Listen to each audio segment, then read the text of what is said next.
Muy buen día.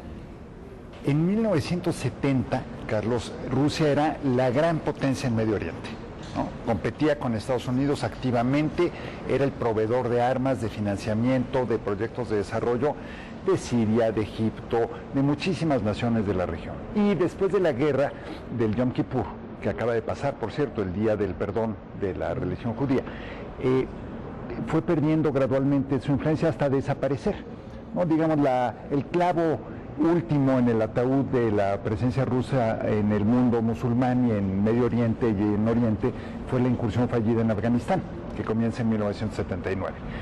La incursión fallida de los rusos en Afganistán. De los rusos en Afganistán. Es que en Afganistán... Donde empieza la alianza de los estadounidenses con los que luego serían los talibanes, ¿no? Efectivamente. Cuando entra la Unión Soviética en 1979 a Afganistán, Estados Unidos, a través de la CIA, empieza a financiar a varios grupos anticomunistas, el principal de los cuales era liderado por un señor Osama Bin Laden, ¿no? Y bueno, ahí se va dibujando el resto de la historia.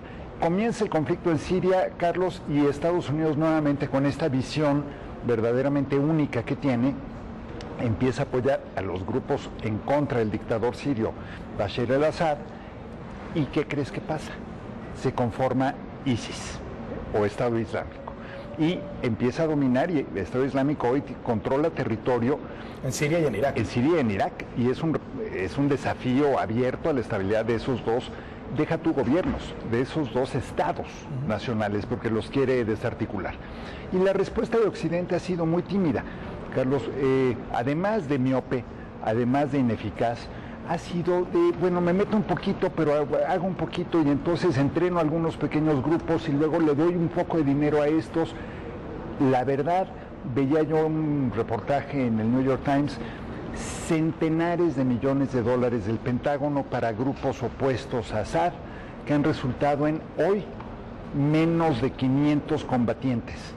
Cuando a Estado Islámico han llegado 30,000, ¿no? Bueno, entonces, Rusia, ¿qué decide hacer? Fíjate, aquí Putin es, además de que es un hombre muy aventado, ¿no? Muy aguerrido, le pega a Estados Unidos donde más le duele. Entra a apoyar al régimen de Assad, que más hay que decirlo, el régimen de Assad sí es un dictador, sí es, pero de lo que hay en la región es de lo menos peor, como se dice. Por otro lado, demuestra la timidez de los Estados Unidos y de sus aliados. Abre una división porque Rusia estaba aislada después de la invasión a Crimea y después de la guerra civil que se está dando en Ucrania.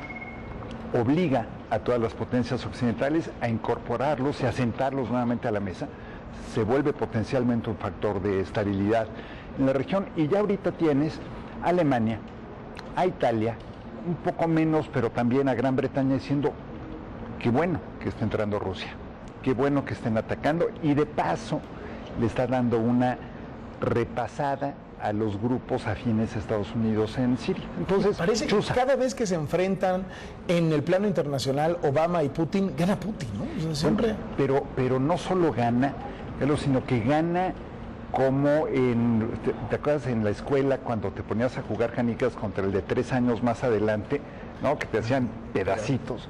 Bueno, igual, lo está haciendo con una enorme habilidad. Su discurso en la ONU es un discurso muy sólido, muy bueno, mientras Obama se ve frustrado, se ve impotente, se ve enojado. Poco me recordaba su discurso ayer después de la matanza esta horripilante en Oregón, en que ves a un Obama cada vez más enojado, pero con cada vez menos herramientas para hacer cosas. Putin está haciendo básicamente lo que quiere y ya le dio la vuelta y ya involucró a Rusia en los dos grandes temas ahorita relevantes en Medio Oriente: el acuerdo nuclear con Irán y el conflicto en Siria. Siendo el mismo un presidente, por decirlo menos, bastante cuestionable. Bastante cuestionable los dos. Gracias, querido Gabriel. Carlos, muy bueno. Gabriel Guerra, analista de Primero Noticias. El secretario